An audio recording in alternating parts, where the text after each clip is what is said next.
कोणताही मंत्री असेल पण मंत्रिमंडळात सामील झाला ना, जे जे लोक मंत्रिमंडळात सामील होतात त्यांनी आपल्या जीवनाचा आदर्श ठेवला पाहिजे.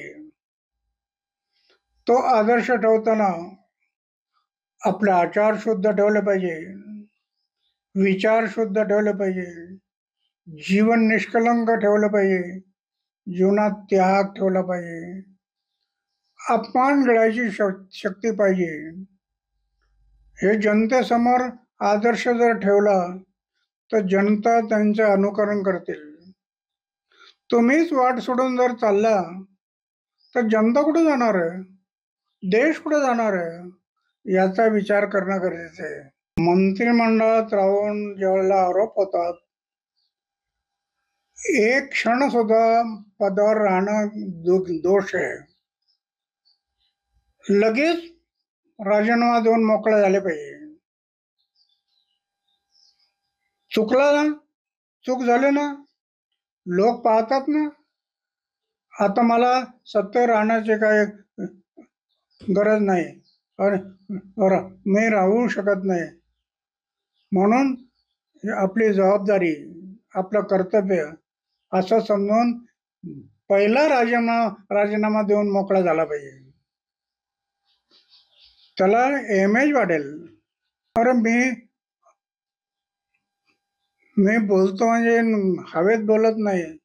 माझं वय झालं 90 वर्ष. 90 वर्षाच्या वयात एवढा सुद्धा दाग नाही जीवनात. असं जीवन जगलं पाहिजे. म्हणून जनतेने अनुकरण करावं असं आपलं वर्तन असलं पाहिजे मंत्रिमंडळातल्या लोकांचं.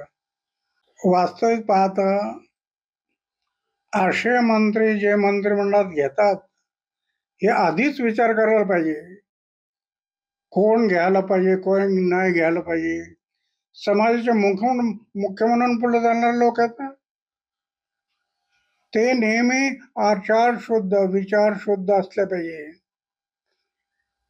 हे सुरुवातीला हे चुकतं आणि चुकल्यामुळं मग अशा घटना घडतात.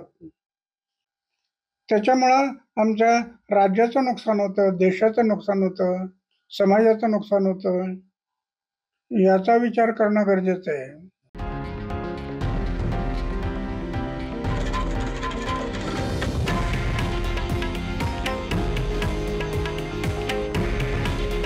हे आहे देशातील नंबर 1 न्यूज नेटवर्क आणि आपण पाहत आहात TV9 मराठी. काळजी तुमची, हित महाराष्ट्राचं.